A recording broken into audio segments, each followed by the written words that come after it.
Cette vidéo traite du chapitre 13 sur les monnaies étrangères.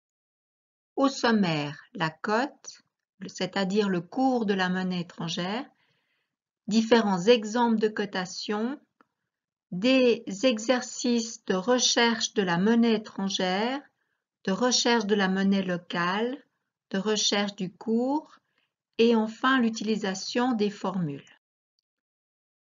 Le cours, c'est le prix en francs suisses d'une monnaie étrangère. On va prendre le cours billet lorsque les personnes souhaitent de l'argent liquide, c'est-à-dire qu'elles aimeraient avoir l'argent physiquement dans les mains, soit des pièces, soit des billets. Et puis, on prend le cours devise si ce sont, par exemple, des virements bancaires, donc des transactions commerciales de banque à banque. On prend le cours achat parce qu'on se met dans la position de la banque qui va acheter la monnaie étrangère. Et puis si c'est le cours vente, c'est quand la banque elle va vendre la monnaie étrangère. Quel cours utiliser? J'achète 100 € au guichet de la banque. Comme c'est au guichet, c'est un cours billet. Mais comme on se met dans la position de la banque, elle va me vendre la monnaie étrangère, c'est-à-dire qu'elle va me vendre des euros. Donc le cours sera pour le premier cas billet-vente. Si je dois payer 2000 $ à un fournisseur par e-banking, c'est-à-dire de compte à compte, le cours sera un cours devise. Et comme je dois payer 2000 $, mon compte est en francs suisses auprès de ma banque, donc la banque suisse va me vendre des dollars. Donc devise vente. Si je reçois 5000 € d'un client par virement bancaire, donc c'est de nouveau le cours devise, mais cette fois la banque va m'acheter la monnaie étrangère, va m'acheter les 5000 € pour les mettre sur mon compte en francs suisses, sur mon compte bancaire. Donc devise achat. Il me reste 200 pounds que je change au guichet de la banque. Comme c'est au guichet, c'est-à-dire que j'ai l'argent physiquement, donc c'est un cours billet.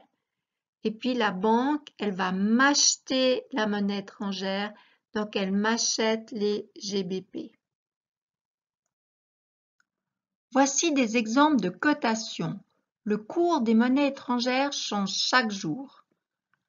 On voit que certaines monnaies sont cotées avec une unité et d'autres à 100. Alors lorsqu'il s'agit d'un euro, de dollars, que ce soit un dollar américain ou canadien, et les livres sterling, c'est toujours une unité. Toutes les autres monnaies étrangères, c'est 100 unités, par exemple 100 yens japonais. Et puis, le prix qu'on voit, tous ces montants, ce sont des francs suisses. Donc, par exemple, 100 yens japonais coûtent 0,82 francs suisses ou 0,8972. Ça dépend si c'est le cours billet achat ou billet vente. Voici le premier exemple. Monsieur Leclerc prévoit de partir en Espagne. Il aimerait changer 200 francs suisses en euros et il va au guichet de sa banque. Donc, on regarde dans la cotation, on voit que pour l'euro, c'est 1 euro est égal à 1,2069 parce qu'au guichet, c'est donc un cours billet et puis la banque va lui vendre des euros. Pour calculer, on place donc 1 euro est égal à 1,2069 francs suisses et puis on cherche pour 200 francs suisses combien ça fait d'euros. Donc on place bien sa règle de 3, les euros sous les euros et les francs suisses sous les francs suisses. Et si on fait le calcul 1 fois 200 divisé par 1,2069, on trouve 165,70 euros.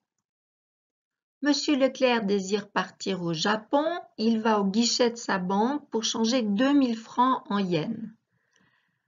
La banque, elle va lui vendre des yens puisqu'elle vend la monnaie étrangère et c'est un cours billet puisqu'il va au guichet de sa banque.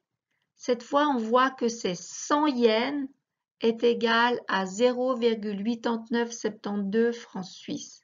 Donc, billet, vente. On place le calcul. 100 yens, c'est 0,8972 francs suisses. On cherche combien de yens pour 2000 francs suisses. On place bien les yens sous les yens et les francs suisses sous les francs suisses. Si on fait 100 fois 2000 divisé par 0,8972, on trouve 222 915,75 yens. Pour la recherche de la monnaie locale, ici, comme on est en Suisse, la monnaie locale, c'est donc le franc suisse. Monsieur Leclerc revient d'un voyage en Espagne, il lui reste 50 €. Donc, comme il va au guichet de sa banque, c'est un cours billet, et cette fois, la banque va lui acheter la monnaie étrangère, donc lui acheter des euros. Donc, l'euro, c'est une unité, 1 euro égale 1,14 francs suisses, et on cherche pour 50 € combien ça fait de francs suisses. Si on fait 50 fois 1,1480 divisé par 1, on arrive à 57,40 €. Monsieur Leclerc revient du Japon. Il a 5000 yens japonais. Donc là, c'est de nouveau le cours billet puisqu'il va dans l'agence, près de la banque. Et c'est 100 yens égale 0,8282 francs suisses. Et maintenant, on cherche pour 5000 yens. Donc, on met bien les yens sous les yens, les francs suisses sous les francs suisses. On fait donc le calcul, la règle de 3, 5000 fois 0,8282 divisé par 100 et on trouve 41,40 francs suisses. Pour la recherche du cours, Monsieur Leclerc doit régler une facture de 2000 $ et ça lui a coûté 1860 francs suisses. Donc 2000 $ est égal à 1860 francs suisses. Pour trouver le cours, on cherche le cours pour 1 ou 100 unités. Pour le dollar, c'est 1. Donc 1 $, combien ça fait de francs suisses? Ensuite, on fait 1 fois 1860 divisé par 2000 et on trouve 0,930. C'est le cours du dollar qui a été appliqué pour cette transaction. Si Monsieur Leclerc reçoit maintenant un avis de crédit de sa banque, c'est-à-dire que 62 544,55 couronnes danoises est égal à 10 000 francs suisses, ça lui a pour payer une facture qui s'élevait à 10 000 francs suisses. À combien se monte le cours de la couronne? C'est 100 unités, donc 100 couronnes danoises. Combien ça fait de francs suisses? Donc 100 fois 10 000 divisé par 62 544,55 et ça donne 15,9886 francs suisses. Pour le cours, on peut mettre jusqu'à 4 chiffres après la virgule. On peut aussi utiliser les formules. On a 3 formules si on recherche la monnaie étrangère, si on recherche la monnaie locale, c'est-à-dire des francs suisses. Au lieu d'utiliser les règles de 3, on peut aussi utiliser les formules pour trouver les réponses des exercices précédents. Si on prend le premier cas, Monsieur Leclerc voulait partir en Espagne, il voulait changer 200 francs suisses en euros. Donc ici, on souhaite obtenir de la monnaie étrangère. Donc on va prendre la première formule. Donc la monnaie locale, les 200 francs suisses, fois 1, puisque l'euro c'est 1 euro, divisé par le cours et on trouve la même réponse. Pour le deuxième cas, donc les 2000 francs suisses, fois 100 cette fois parce que c'est 100 unités, c'est 100 yens japonais divisé par le cours et on trouve la même réponse. Si on recherche la monnaie locale, cette fois donc on recherche des francs suisses. Donc il lui restait à Monsieur Leclerc des euros, il aimerait savoir 50 € combien ça fait en francs suisses. Donc cette fois on va utiliser la formule de la monnaie locale, c'est-à-dire monnaie étrangère fois le cours. On a un moyen mnémotechnique, c'est MEC, donc monnaie étrangère fois le cours, divisé par 1 si c'est une unité ou 100 si c'est 100 unités de monnaie étrangère.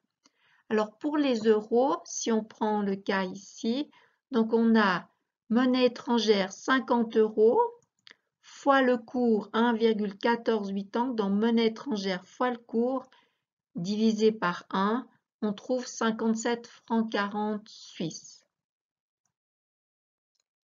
Si cette fois M. Leclerc revient avec 5000 yens japonais, pour calculer, on va prendre la formule de la monnaie locale, puisqu'on cherche combien de francs suisses cela représente. Donc, monnaie étrangère fois le cours divisé par 100, pas cette fois c'est 100 yens japonais.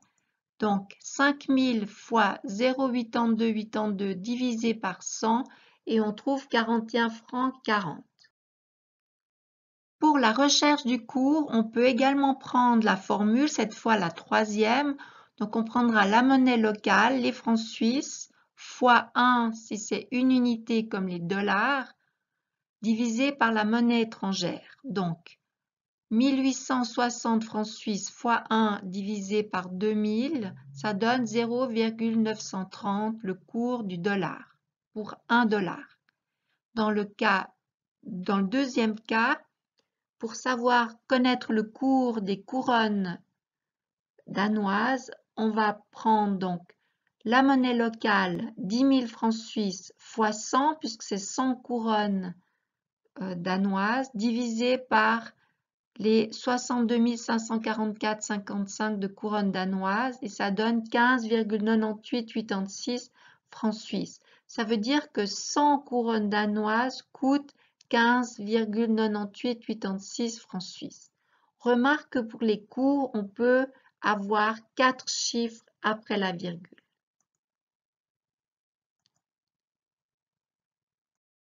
C'est la fin de cette présentation, c'est maintenant à vous de faire les exercices.